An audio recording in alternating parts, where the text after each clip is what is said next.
Buenas, mi nombre es Lili Carolina Aparicio Panchá, estudiante de Criminalística de Formatet. El día de hoy voy a hablar sobre el neoconstitucionalismo y por qué escojo el neoconstitucionalismo para hacer esta exposición. Es porque el neoconstitucionalismo nos permite analizar cómo ha evolucionado el derecho contemporáneo. En la parte social, cuáles son los retos en la parte social, política, éticas y cómo está el neoconstitucionalismo en el modo actual. También tenemos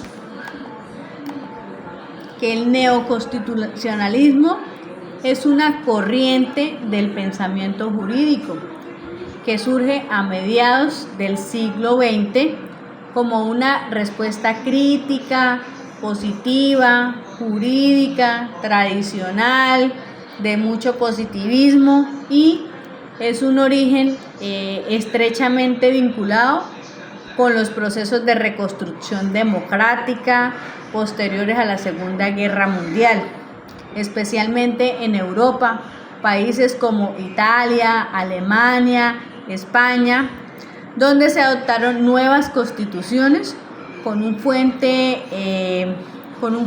contenido en derechos fundamentales, valores y principios éticos.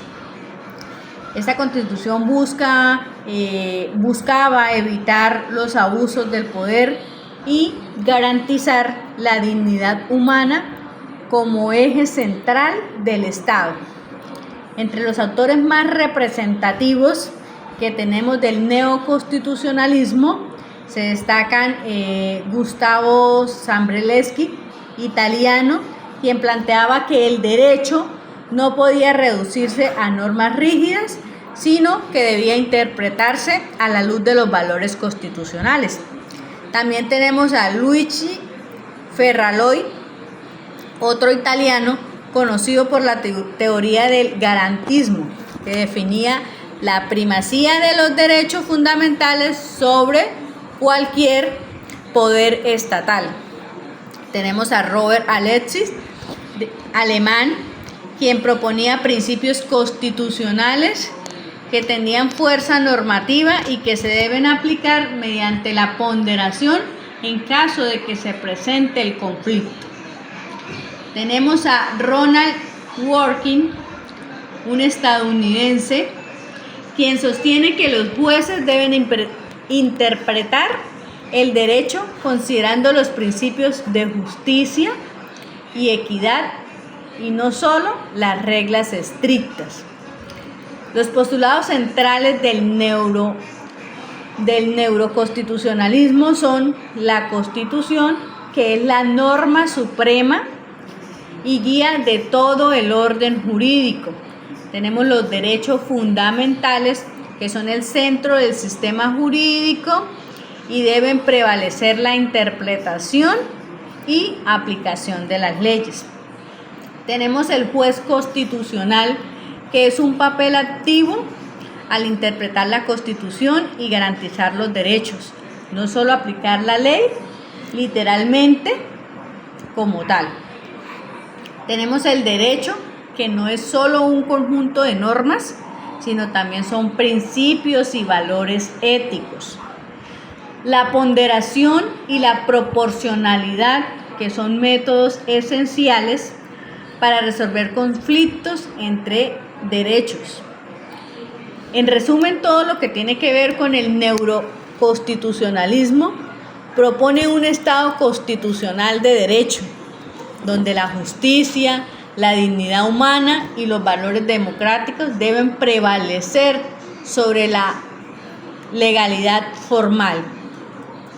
Los fundamentos principales del neuroconstitucionalismo se basan en la idea de que el derecho no se agota en la ley, sino también está compuesto por principios, valores y derechos fundamentales consagrados en la Constitución.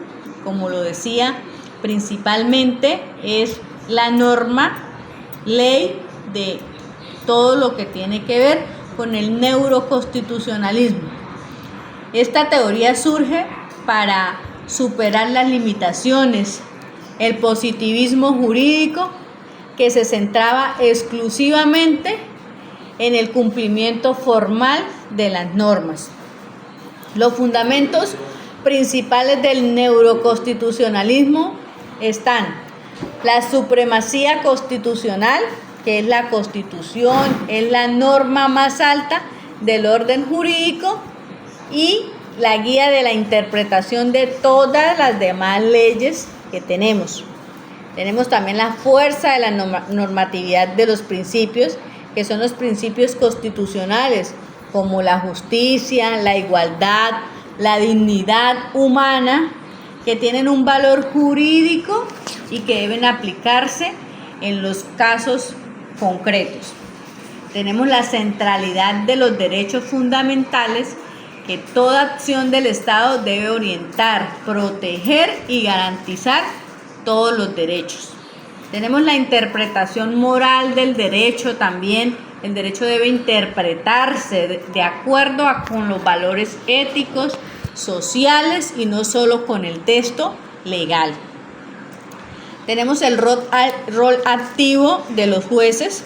El juez no solo se limita a aplicar la ley, sino que también interpreta la Constitución y pondera los derechos en los conflictos que se presentan. Tenemos el control de constitucionalidad, que son los actos y leyes del Estado que se deben ajustar a la Constitución, si no pueden ser declarados inconstitucionales. Ahora bien, vamos a comparar el neuroconstitucionalismo con el iusnaturalismo, ¿sí? Entonces, el neuroconstitucionalismo, como lo decía inicialmente, surge desde el siglo XX tras la Segunda Guerra Mundial, y el ilustralismo tiene raíces antiguas desde Grecia, Roma, en la Edad Media. El neuroconstitucionalismo, su fuente de derecho es la Constitución y los principios que en ella se consagran.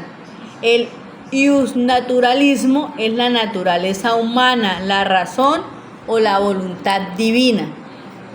En cuanto a la relación entre derecho y moral, el neuroconstitucionalismo integra la moral, la interpretación, el derecho, especialmente a través de los derechos fundamentales. Y el iusnaturalismo es la moral, es la base del derecho. Una ley injusta no es verdaderamente una ley. El papel del juez en el neoconstitucionalismo es activo, interpreta y aplica los conceptos constitucionales para garantizar la justicia. En el iusnaturalismo, el papel del juez es secundario.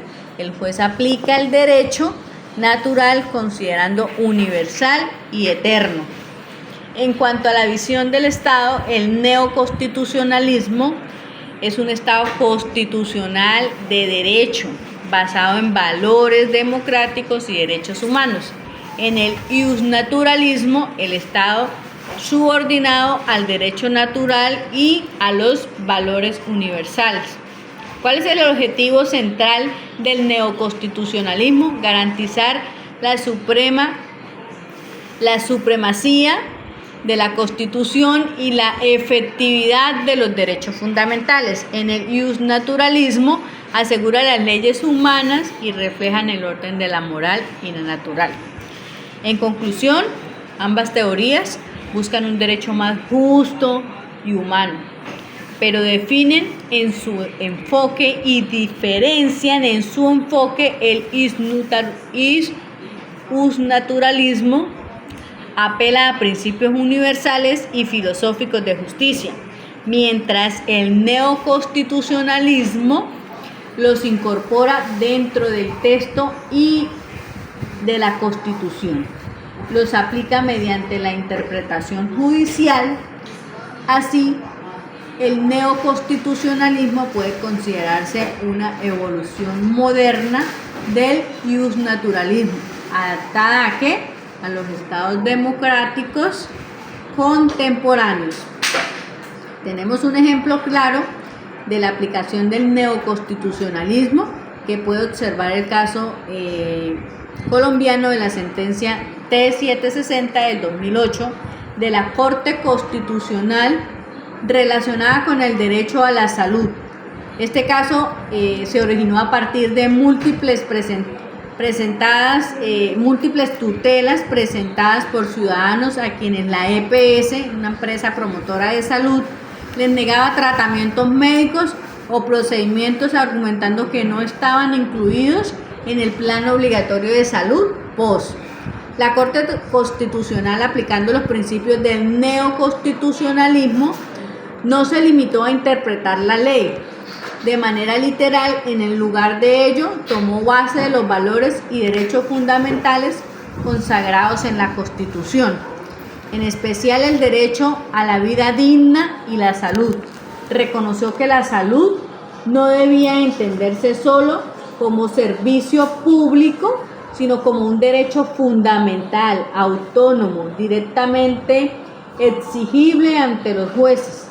Y la Corte realizó un análisis de ponderación entre los intereses del Estado y los derechos fundamentales de los ciudadanos, concluyendo que debía prevalecer la dignidad humana y el acceso efectivo de la atención médica. Además, ordenó al Gobierno Nacional reestructurar el sistema de salud para garantizar una cobertura más equitativa. Muchas gracias.